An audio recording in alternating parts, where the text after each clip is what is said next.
बिस्मिल्लाहिर्रहमानिर्रहीम। अस्सलाम वालेकुम। मुजम्मिल वॉइस ऑफिशियल में खुशामदीद। यही खाना मिल सकता है, खाना है तो खाओ, नहीं तो भाड़ में जाओ।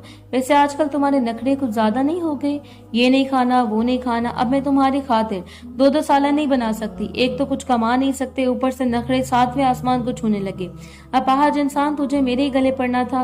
रानिया ने आमिर के सामने खाना रखते हुए जली कटी बातों से इसके दिल के टुकड़े टुकड़े कर डाले थे। वो खामोशी के साथ सर झुकाए बासी खाना खाने लगा था। तुमसे कुछ कहा था, इसका क्या बना? मेरे मसले पर भी कभी गौर किया है तुमने? रानिया ने तीखे लहजे में पूछा। किस मसले की बात कर रही हो तुम? मैं कुछ समझा नहीं तुम्हारी इस बात को। मुझे तलाक चाहिए, इस मसले की बात कर रही हूँ। क्यों जानकर भी अनजान बनते हो? इस बात का इसने कोई जवाब न दिया। वो खाना खाते हुए अपनी माजी में खो गया था।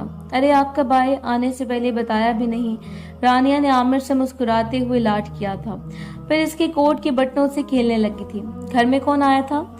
इसे सामने मेज पर रखे एश ट्रे में सिगरेट के जले हुए आधे टुकड़ों को देखते हुए पूछा। कोई भी तो नहीं, रानिया ने डरते हुए जवाब दिया।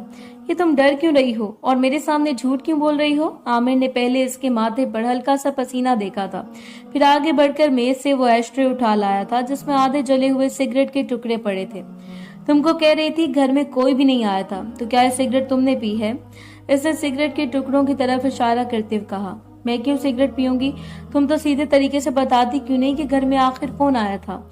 आमिर ने रानिया की बात तेजी से काट दी और वसीले लहजे में दरियाफ्त किया था। मेरा भाई आया था, और कौन आ सकता है इस घर में?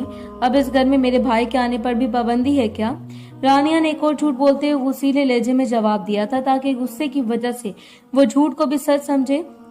इस वक्त वो खामोश हो गया था। इसे खुद से दूर करके वो दूसरे कमरे की तरफ बढ़ गया था। माजी अमजद, आमिर को शक हो गया है, ये सिगरेट के टुकड़े यहाँ ना फेंका करो। रानिया ने एस्ट्रे में आधे जले हुए सिगरेट के टुकड़ों को देखते हुए कहा। कैसा शक? इसने दो कश लगाकर वही जला हुआ सिगरेट एस्ट्रे में मसलते पूछा। रानिया ने 3-4 दिन पहले वाला वाक्य इसे सुना दिया। वो भी ये सब जानकर काफी परेशान हुआ था।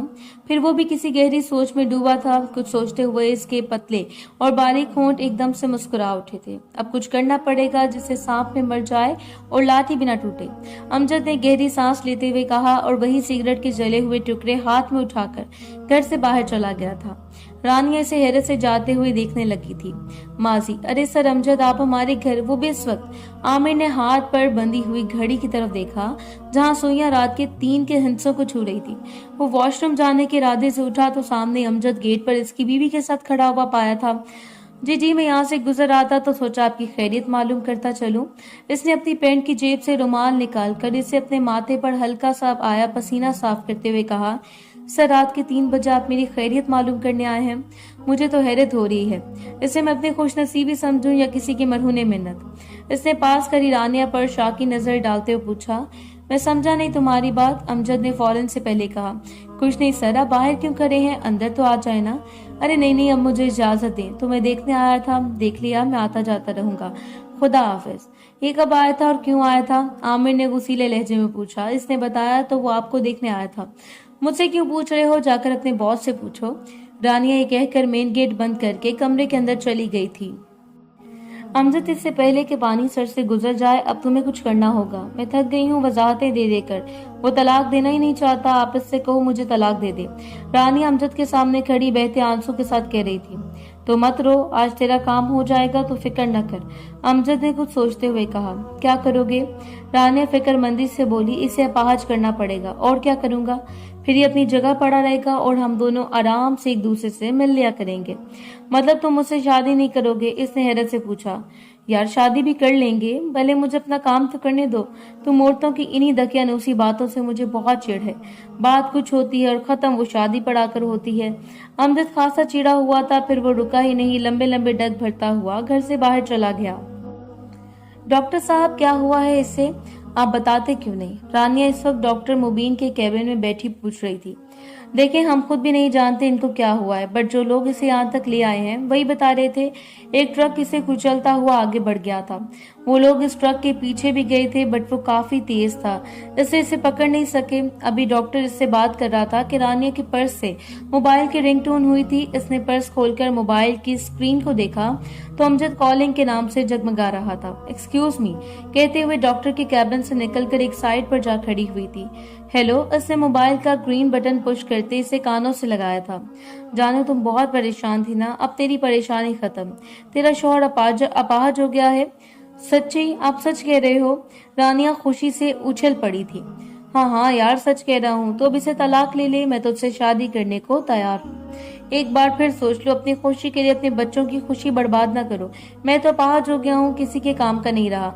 पर तुम तो अपने बच्चों का सोचो। आमिर रानिया के मिन्नत समाजत करने लगा। मुझे तलाक चाहिए, इसने दो टोक लहजे में कहा। ठीक है, मैं अपने होश और हवास में तुम्हें तलाक देता हूँ, तलाक देता हूँ, तलाक देता हूँ। आज रानिया की शादी थी। इसने सुबह ही सुबह तैयारी शुरू कर दी थी। इसने सुर्ख लहंगा उरूसी जोड़ा प्रेस करके हैंगर पर लटका दिया था। कुछ देर तक इसे पहनना था। शाम में इसने उरूसी जोड़ा जेबतन किया था। ब्यूटी पार्लर से वो मेकअप करवा कर आई थी। कुछ अल्लाह पाक ने इसे हुस्न से नवाजा था, तो कुछ ब्यूटी पार्लर की मरहूने मिन्नत था। आज वो क़यामत लग रही थी। सबके दिलों पर वो बिजलियां गिरा रही थी।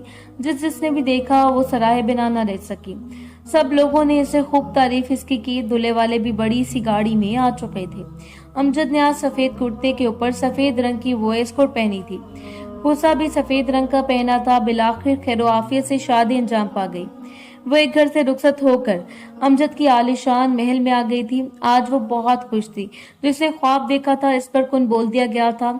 इसे तो अपने बच्चों की भी जरा फिक्र नहीं रही थी। पता नहीं कैसी बीवी कैसी माँ थी वो। यार मैं थक चुका हूँ तुमसे इस रोज रोज की बहस से। काम पर जाता हूँ, कोई अयाशी करने नहीं जाता जो तुम इतना शक करती हो।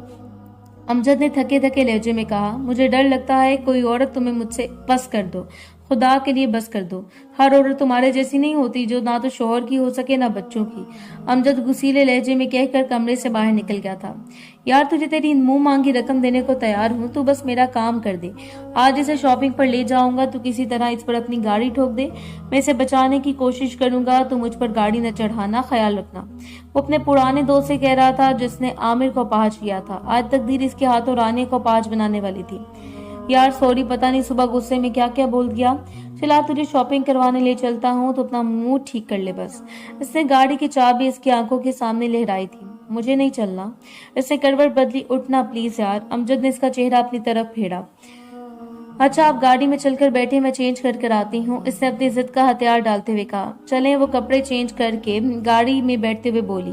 कुछ लम्हों में वो माल रोड पर थे। वो दोनों अभी गाड़ी में मौजूद थे कि सामने से एक ट्रक रोल अपनी गाड़ी को कुचलता हुआ आगे बढ़ गया था। इनकी जान तो बच गई थी, लेकिन दोनों अपाहज हो चुके थे। किस्मत का खेल निराला है। जिसके हाथों आमिर को अपाहज किया गया था, आज तकदीर के हाथों इसको अपाहज कर दिया गया था। फिर कुछ सालों के अंदर ही अमजद का घर और बिजनेस ठप होकर रह गया था। बात फाकों तक आ गई। इसको कहते हैं खुदा की लाठी बेआवाज होती है। अमजद का घर सेल हो गया। बिजनेस पर इसके दोस्त ने कब्जा कर लिया था। और दूसरी तरफ आमिर ने रानिया की तलाक के बाद अपनी मसनूई टांगे लगवा ली थी। दूसरी शादी भी कर ली थी। दूसरी बीवी बहुत अच्छी साबित हुई थी। बच्चों की देखभाल करना, आमिर की देखभाल करना इसका मामूल बन गया था। आमिर की मेहनत और कुदरत की ताकत से आमिर एक दिन बहुत बड़ा बिजनेसमैन बन गया। एक दिन इसकी गाड़ी रास्ते में खराब हो गई थी। इसने मैकेनिक को ठीक कराने के लिए दी थी और खुद फुटपाथ पर वक्त गुजारने के लिए बैठा था। अल्लाह के नाम पर 10 रुपए दे दे, 10 रुपए का सवाल है बाबूजी। एक औरत मैले कुचले कपड़ों में हाथ फैलाए इसके सामने खड़ी थी। इसके बाल देखकर घिन आ रही थी। ऐसा लग रहा था वो कई दिनों से नहा ही ना हो। आमिर ने जब गौर से इसे देखा तो इसके पैरों तले से जमीन सिरक गई थी। आसमान इसके सर पर आ गिरा था। इसे लगा जैसे किसी ने इसके दिल में नेजा खोप दिया हो। वो कोई और नहीं, वो इसकी रानिया थी। इसके बच्चों की माँ थी। इसकी मोहब्बत ही रानिया थी। जिसे भूलने के लिए जमाने लग गए थे, वो मिली तो कहाँ मिली। ये है मकाफाते अमल। जैसा करोगे वैसा भरोगे। तू भी ना रख सका भरम मेरे खलूस का। खुद से भी ज्यादा मुझे तुझ पे गुरूर था।